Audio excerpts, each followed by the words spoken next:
saya tanyakan kan sekarang sudah banyak ya sekolah bayi gitu, baby class, Montessori dan lain-lain.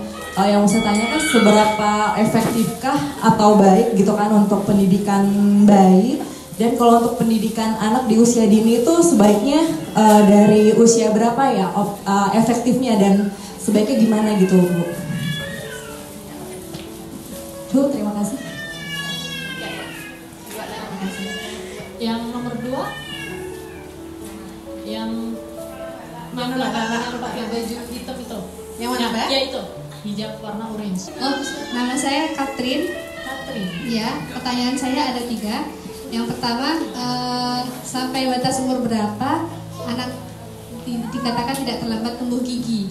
Karena bayi saya udah 12 bulan belum tumbuh sama sekali giginya. Terus yang kedua, sampai batas umur berapa juga anak itu dikatakan wajar kalau nangis ditinggal gitu. Kan tadi umur 8 bulan itu kalau misalnya ditinggal nangis itu kan wajar gitu ya. Nah itu sampai umur berapa gitu, karena sampai sekarang dia juga kalau ditinggal masih nangis gitu. Terus yang ketiga, saya dulu salah ketika waktu umur 6 atau 7 bulan anak-anak masukin ke tangan ke mulut itu saya larang gitu. Nah sampai sekarang akhirnya dia nggak mau makan sendiri. Itu gimana kiatnya dok gitu, untuk biar bisa makan sendiri lagi? Terima kasih Ibu Catherine. Perkenalkan, nama saya Gita. Jadi sebenarnya anak saya ini Davin umurnya 6,5 bulan. Udah sejak 4 bulan dia bisa merangkak. Terus saya bingung, orang-orang selalu bilang kalau misalnya sekarang udah mulai berdiri merambat juga, umurnya 6,5 bulan sekarang. Dibilang ini kalau terlalu sering cepat merambat dan merangkaknya cuma sebentar, nanti dia keseimbangannya bisa kurang. Apakah itu benar dok? Habis itu selama dia merangkak itu dia selalu sambil mengenyot jempolnya itu, padahal dia baru 6,5 bulan dan dibilangnya nanti lama-lama jempolnya jadi kecil atau segala macam seperti itu. Nah sebenarnya sampai kapan sih dok fase oral yang masukin ke jempol ke mulut itu selesai gitu? Makasih. Ya, terima kasih Bu. Kita lanjut jawab ya. Bu Meike nanti dibantu ya. Ini ilmunya di Bu Meike nih. Bu Meike ini guru saya banget ya. Pertanyaan yang pertama ya tentang sekolah bayi. Poinnya adalah bayi itu siap sekolah kalau secara fisik dan emosi. Ya, biasanya yang saya lihat mungkin secara emosi dia senang ketemu bayi-bayi lain atau anak-anak lain. Tapi secara fisik belum. Biasanya mereka akan sering sakit Bu. Ya, sekolah yang terbaik kalau mungkin Bu Meike nanti koreksi, sekolah yang paling baik di bawah 3 tahun itu di rumah. Ya, tetapi kalau ibunya nggak ada nih, saya sering kali melihat, nanti Bu Meike tolong koreksi, bayi-bayi yang dititipkan di daycare itu perkembangannya jauh lebih bagus. Mungkin karena stimulasinya lebih optimal, tidak ada TV di dalam semua daycare yang saya lihat ya, karena saya sering kali mampir-mampir ke daycare. Kemudian, tapi kelemahannya satu, bolak-balik sakit.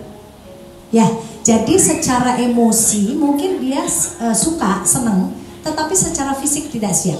Dan sekolah itu saya rasa dua-duanya harus diperhatikan. Ya, Ibu mungkin mau. Ya, tentang daycare, sebaiknya kalau para ibu masih bisa mengasuh sendiri, itu nggak usah ke daycare. Kecuali kalau terpaksa ya, kalau ibu harus bekerja.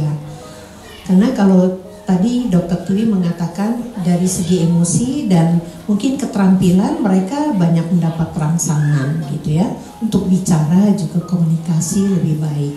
Tetapi saya lihat ini salah satu contoh adalah anak yang di daycare ini dari pagi sampai jam 7 malam menunggu orang ibunya selesai kerja baru dijemput pulang, dan itu tiap hari Senin sampai dengan Jumat. Nah kalau dilihat memang jadi hubungan emosional anak dengan orang tua itu agak kurang gitu. Jadi anak ini sering bermasalah dalam hal perilakunya ya. Kebetulan saja baru dapat mahasiswa saya baru dapat kasus itu. Jadi intinya daycare itu adalah pilihan terakhir ya. Kalau memang di rumah tidak ada yang ngurus dan sebisanya ya tidak sampai malam. Itu bayangkan dalam sehari dia berapa jam di daycare dan hanya berapa jam ketemu orang tua ya. Lalu usia dini seberapa artinya sampai seusia sedini apa begitu masuknya? Ya. Untuk sekolah sebaiknya ya paling tidak 3 tahun saja, ya. Dan sebelum itu di rumah saja, ya. Tapi dengan syarat di rumah memang ada yang menjaga dan mengajak anak ini bermain dan beraktivitas gitu. Kalau tidak ada ya sekarang ada sekolah-sekolah yang mulai dari baby class, ya, itu kalau tidak ada, kalau terpaksa, tapi yang paling baik tetap dengan orang tuanya, ya. Makasih. Jadi sebenarnya kalau tadi dilihat presentasinya Ibu Meike dari 0 lahir sampai terakhir, sebetulnya fase masukkan tangan ke mulut itu biasanya terjadi di usia 1,5 bulan, ya, atau 4 minggu. Kemudian dengan bertambahnya usia, dia kan akan guling-guling, ya. Atau kalau dia tidak bisa, kita yang nengkurepin, atau tadi Bu Meike sebutkan tummy time, ya. Harusnya kalau dia melakukan tummy time, biasanya bayi itu nggak akan begini, karena dia akan menopang tubuhnya, gitu ya. Kemudian otak bayi kalau dikasih stimulasi yang tepat sesuai dengan usia, mestinya dia tidak akan terus ke mulut, ya.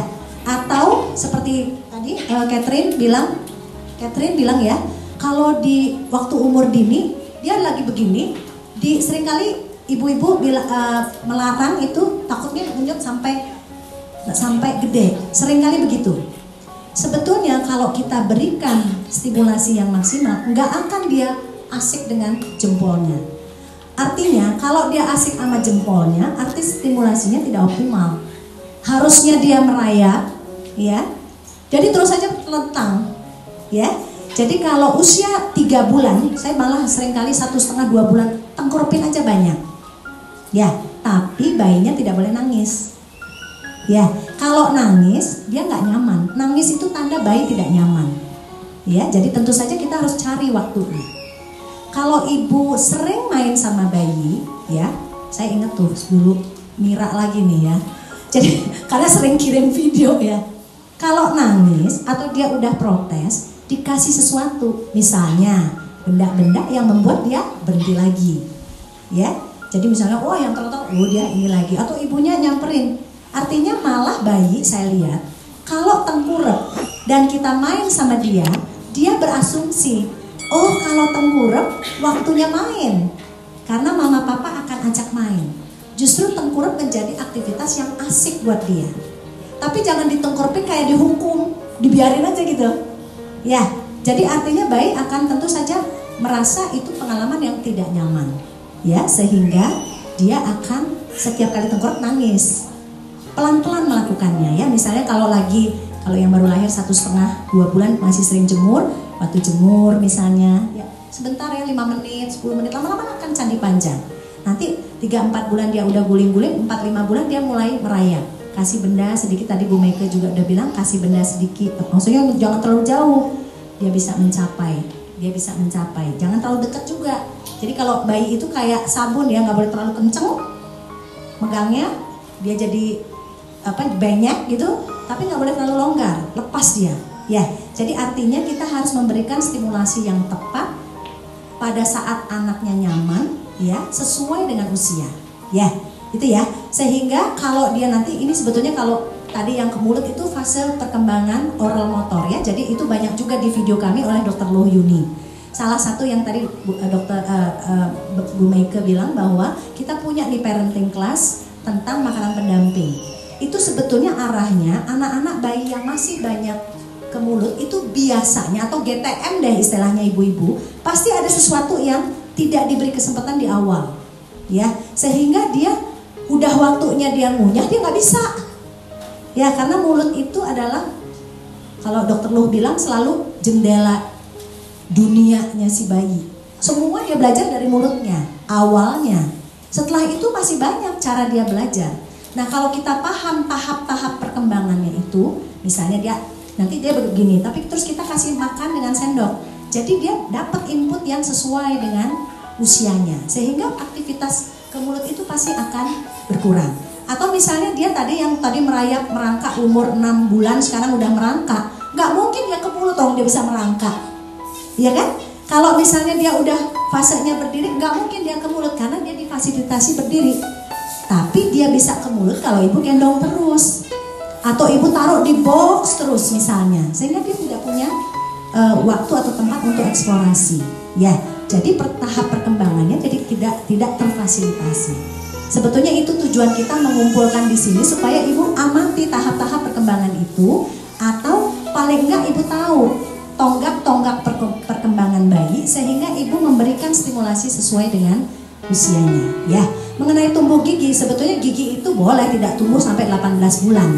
Tetapi kalau ilmunya dokter gigi, kalau kita berikan sesuai makanan sesuai dengan tahap perkembangannya, dengan tidak memaksa ya. Jadi kalau masih 8 bulan dikasih nasi tim dia oe-oe ya jangan diteruskan. Tapi kalau dia dikasih finger food di usia 8 bulan ya, jadi anak sudah mulai duduk, sudah mulai bisa meraih, sudah mulai bisa memasukkan barang ke mulutnya, artinya makanan-makanan keras ya, seperti misalnya biskuit atau wortel atau paha ayam misalnya ya, bukan untuk memakan tapi untuk memberikan input yang baik pada mulutnya, itu mempercepat giginya akan tumbuh. Tapi gigi tumbuh itu bukan mencerminkan apa-apa.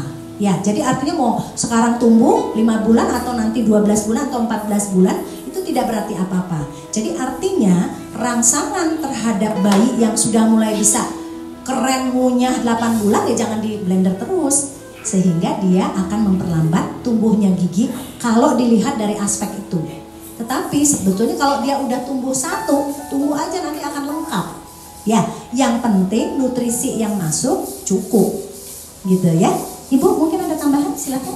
Tadi pertanyaan tentang sampai usia berapa anak itu mampu ditinggal. Sebenarnya untuk anak mampu ditinggal perlu dilatih, dan dilatih kemudian juga secara ajak ya, konsisten gitu.